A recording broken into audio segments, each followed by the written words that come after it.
Olá, meus amados, a paz, Deus abençoe a vida de cada um de vocês. Hoje estou aqui para comentar referente à Santa Missa. É lícito ou não é lícito a questão de aplausos na Santa Missa? Tá, vamos lá. O nosso missal não se orienta a bater palmas durante a Santa Missa. São Padre Pio de Pietrelcina, inclusive, ele dizia que a Santa Missa ali é o Calvário novamente. E no momento do Calvário, onde Nosso Senhor foi crucificado, no seu momento de maior agonia, só se tinha apenas as pessoas aplaudindo e dando risada, né, fazendo barulho. Era os soldados, eram os sacerdotes que estavam felizes ali com a crucificação de Nosso Senhor e batiam palma como um circo. São Curadardos, ele dizia que a Santa Missa, se nós conhecêssemos a verdade, o que acontece na Santa Missa, nós morreríamos de amor, de paixão por Nosso Senhor. Mas vamos lá, uma coisa que eu preciso deixar nítido e claro, né, para todos nós, esta opinião é uma opinião da Igreja, tá? Mas também é o que a Igreja nos diz, porém eu vou dar minha opinião particular sobre isso. Tem opinião particular. Primeiramente, nós devemos entender que a igreja ela não é uma pedra, tá? A igreja, ela está viva. Infelizmente, algumas pessoas que hoje na igreja às vezes tem uma briga entre tradicionais, não tradicionais, carismáticos. Isso é a pior besteira que existe. A maior besteira na igreja hoje é isso, é motivo de divisão. A igreja sempre trabalhou o quê? A intenção, tá? A intenção que se tem de fazer aquilo. Então isso é muito válido. Porque hoje você vê essa briguinha, não se pode bater palmas, as pessoas querem dar uma de tradicional, né? Que não são tradicionais. E não entendem que a igreja está em movimento. A igreja, ela continua se desenvolvendo 2000 anos e vai continuar se desenvolvendo. Quando se tem um concílio da igreja, é o maior agir do Espírito Santo. Imagina todos os bispos juntos, né, trabalhando. É o maior agir do Espírito Santo ali na igreja. É algo muito bonito, né? E realmente Deus fala através dos concílios. Quantos concílios a igreja teve? Firmar dogmas, orientar o povo de Deus, saber como orientar melhor o povo de Deus, tá? Primeira coisa, nós temos que ouvir os bispos, ouvir principalmente o Papa, conhecer o documento, né? O Concílio Vaticano II, qual às vezes é muito criticado pelos mais conservadores, porém, nós devemos estar em comunhão com Roma, em comunhão com o nosso Papa, em comunhão com a Igreja, obedecer à Igreja. Se os bispos juntos no concílio tiveram este discernimento, é claro, teve participações também de outras pessoas que não eram bispos, mas se houve este concílio, este mover, este agir do Espírito Santo, quem sou eu para discordar? Eu acabo agindo como Lutero, eu não concordo, então faço o que eu quero, vira as costas, tá? Então, assim, a igreja, ela não é uma pedra, ela não fica parada intacta, porque a Santa Missa que nós temos hoje não é a mesma Santa Missa que foi celebrada no século I. A Santa Missa que era celebrada no ano de 1500 não era a mesma Santa Missa. As tradições foram construídas com o tempo. A adoração eucarística não foi algo que sempre existiu. Existiu a partir do século XIII para o século XIV, quando começou a se tornar mais popular, né, nas igrejas, mas não se tinha. Um dia se viu colocar Jesus preso no ostensório e se viram o quê? Que a prática era uma prática santa, era um devocional santo. Vemos Padre Paulo Ricardo, Dom Odair, que é um grande bispo, Dom Henrique Soares, Futoshim, definindo a adoração eucarística, dizendo como é importante, ressaltando sempre a importância de adorarmos Jesus da Eucaristia, no ostensório. E antes do século XIII, não se tinha adoração eucarística. Imagina quando começou, as pessoas que eram mais tradicionais, conservadoras, que deveriam falar: nossa, que loucura, onde já se viu isso? Que heresia, que baboseira, que é atualidade. É besteira. A igreja, ela vai se desenvolvendo. A igreja, ela vai crescendo e vai formando as tradições. Porque até mesmo a tradição, o que é a tradição? A tradição são costumes. São feitos que vão se passando de geração em geração. E nós na igreja temos muitos costumes que são recentes, são novos. E os conservadores tratam isso como parte da tradição, Por quê? Porque se tornou tradição ao longo do tempo. Vamos desenvolvendo a igreja. Tá bom? Sempre temos que ter algo em mente. Aquilo que é de Deus sempre nos levará ao quê? Que é católico. Nos levará à Eucaristia, nos levará à confissão, nos levará a uma vida de sacramento. Então, tudo aquilo que nos leva à vida de sacramento é de Deus. Até mesmo uma comunidade, hoje, tantas comunidades que nós temos nessa realidade da igreja, para saber se ela é de Deus mesmo, ela tem que levar aos sacramentos. Ponto. A Santa Missa, né? Porque assim, que adianta eu seguir ritos ao pé da letra, fazer tudo bonitinho, perfeito, mas se tem o coração quebrado, o coração vazio, não se tem temor a Deus, né? Se celebra algo de qualquer jeito. Aí você vê o padrezinho do interior que celebra a missa tranquilo, às vezes não tem nem música, não tem nem ministério de música, não tem ninguém para tocar um órgão, um simples violão. E a missa é celebrada com piedade, com amor. São Charbel, que eu amo muito este santo, ele celebrava a missa, e inclusive o reitor, né, o monge responsável, brigava com ele, chamava atenção, porque ele ia celebrar a missa para alguns monges, ele molhava o corporal inteiro com as lágrimas, porque diante de Jesus vivo, presente na hóstia consagrada, não tem como o coração humano não se derreter por tamanho amor, como a Beata Imelda, ela que após comungar Jesus, que era o maior sonho da vida dela, poder comungar Jesus, receber Jesus Eucarístico. Quando ela recebe Jesus Eucarístico, o que acontece? Ela morre de amor, né? Que ela dizia, como é possível alguém comungar Jesus, Deus vivo, e não morrer de amor? Então, ou seja, o zelo, o amor com que se tem com a Eucaristia, o amor com que se tem na celebração, isso é válido. Então vamos olhar os documentos da igreja. A igreja tem muito magistério, gente, e as pessoas não conhecem, né, tá? Essa é a realidade.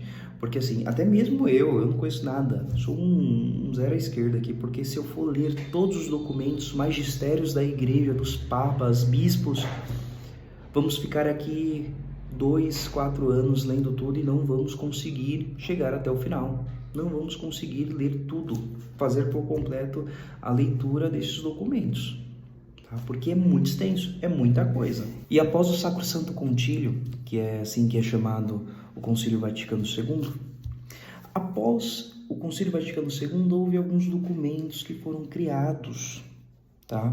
E inclusive um desses documentos, que é um dos únicos documentos da igreja que fala sobre palmas. Então as pessoas falam, não tem nenhum. Existe documento da igreja, sim, que fala sobre as palmas, tá? Esse documento foi criado em 94. O nome desse documento eu deixei aqui anotado para não perder, está em latim, né?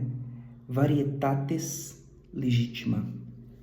Se depois alguém quiser, mande mensagem aqui para mim, mande o seu e-mail no chat, tá? E eu mando este documento completo, tá bom? E justamente este documento, ele não que ele autoriza, mas ele legitima, dá uma legitimidade aos aplausos, tá?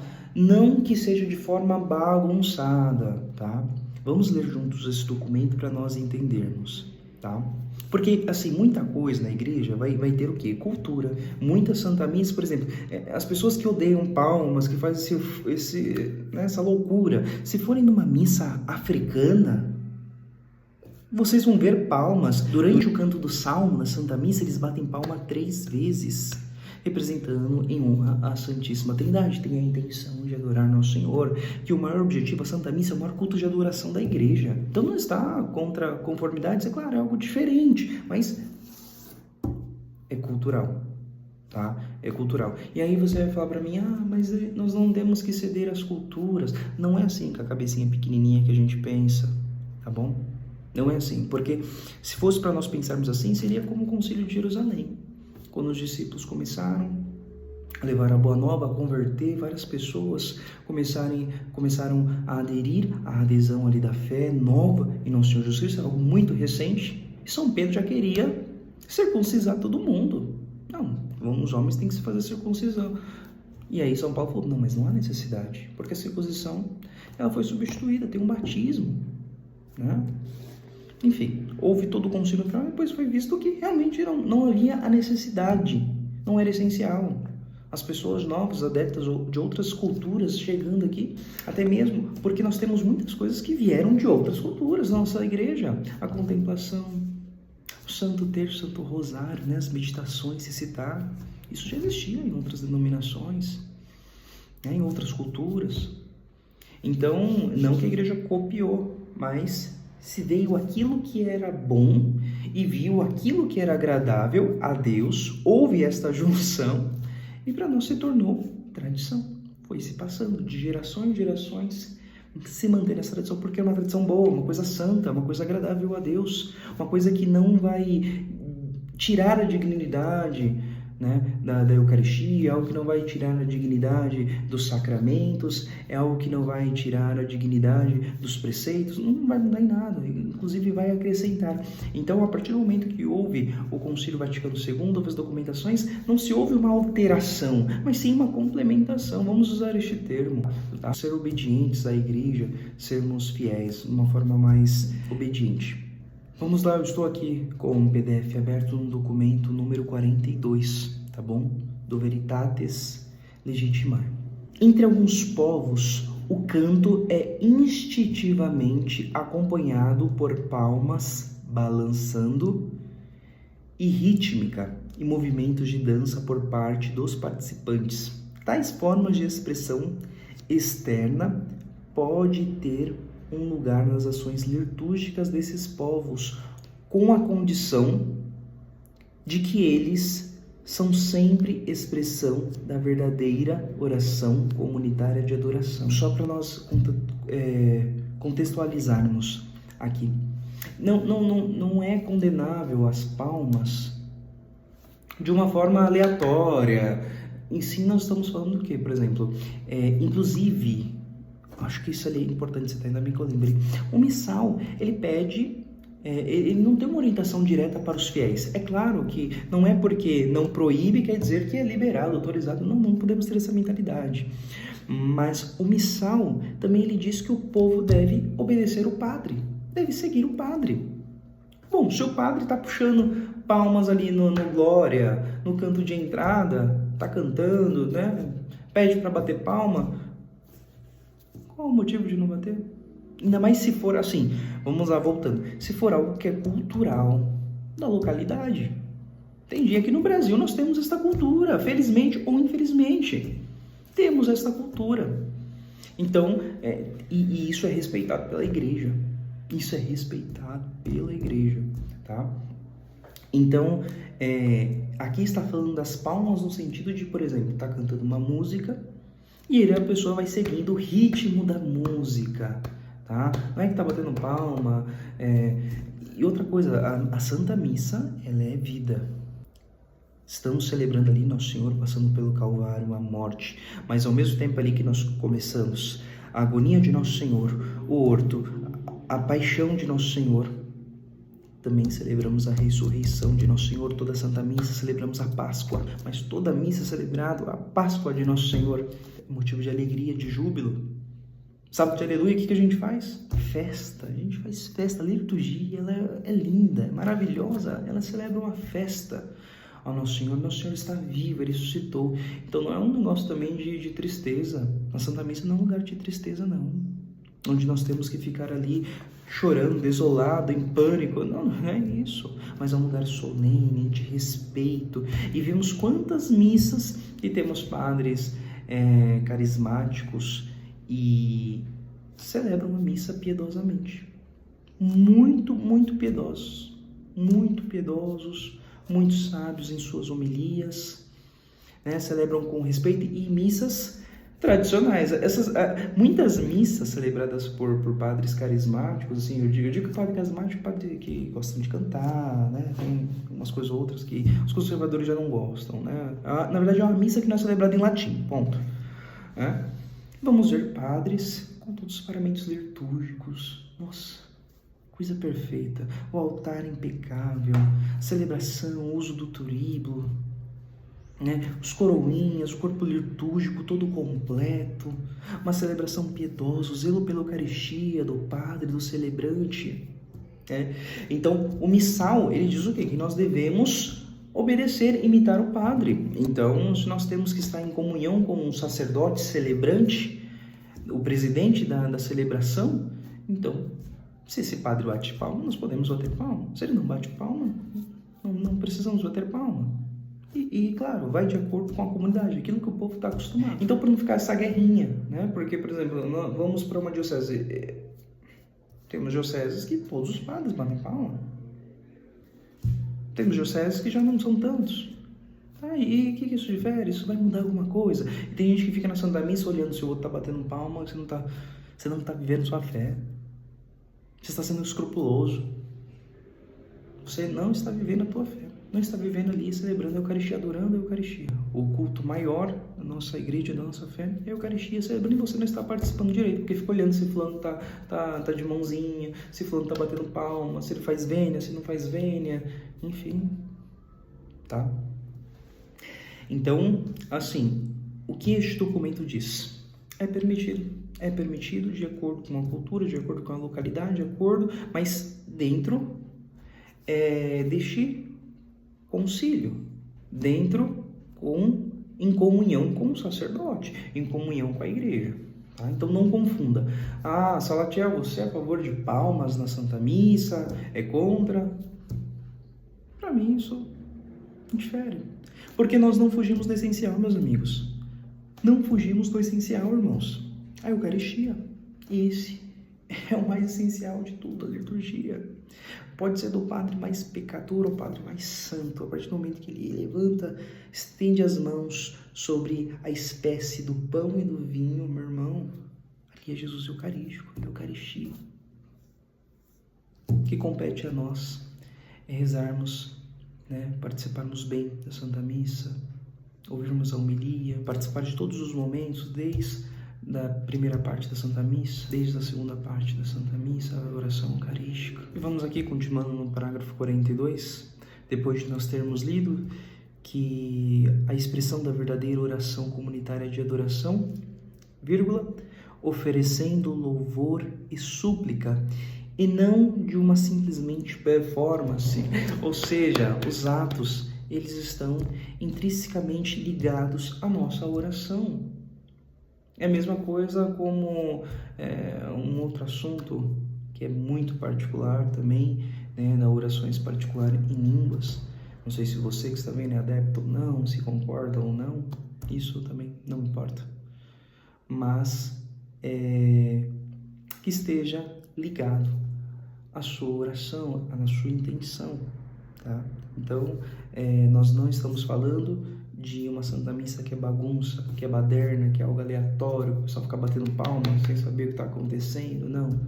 Nós estamos falando que usa as expressões, o corpo inteiro, tanto as palavras, como gestos, posições, como eu disse, nas igrejas africanas, as missas africanas, Santa Missas com ritos africanos, tem Santa Missas, ritos que tem até dança dentro da própria igreja.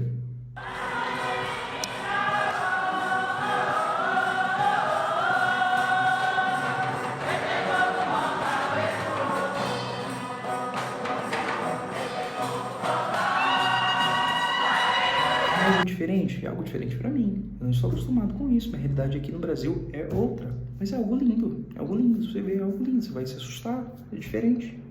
Mas é algo lindo. Eles estão fazendo de coração. A intenção ali é verdadeira. É legítima. E é isso que importa. Tá? Deus, ele olha o coração. Então, o que eu digo, é importante as regras, é importante sim o rito, os preceitos, mas nós não podemos ser simplesmente cumpridores de preceitos, viver ali por viver, porque eu tenho que fazer, porque não sei o que lá, porque... entende? Viver é uma coisa meio automática, mas sim com a verdadeira intenção de adorar a Deus. Esta é a verdadeira identidade da Santa Missa. Adorar a Deus. O maior culto de adoração da Igreja Católica é a Santa Missa.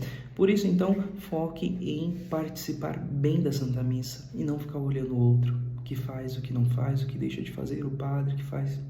né? Enquanto isso, aquele padre carismático, eu estou dizendo os padres carismáticos porque são os mais perseguidos. Enquanto isso, o padre carismático que celebra a missa lá, que canta música durante a homilia, que canta música durante a missa, que bate palma durante o glória, durante algumas músicas, este padre, ele está confessando, está batizando o povo, está casando o povo, está fazendo o seu papel dentro da comunidade. Em São Curadars, ele dizia que o padre, para ser padre, ele só precisa ser padre, batizar, confessar, dar os sacramentos. Não precisa de fazer uma homilia bonita, não precisa de cantar música, não precisa de ser famoso, não precisa de nada. Somente ser padre. Para ele ser um bom padre, precisa ser um bom padre. Só precisa ser padre. Ponto. Exercer a tua função. Meus amados, é isso, vamos focar, tá? A minha opinião particular sobre a Santa Missa, eu não vejo problema nenhum, né? Eu amo as missas no Rito Tridentino, na nossa diocese tem a paróquia específica onde é celebradas missas tridentinas, né? Missas no rito em latim, né? O padre, todos nós voltados à cruz de Nosso Senhor, à mesa, né? E é lindo, eu amo de paixão, participo, mas tenho que viver o ordinário da minha paróquia é outra. Do santuário onde eu sirvo. E eu amo também a Santa Missa. Eu amo Jesus Eucarístico. E é isso que importa. É isso que importa.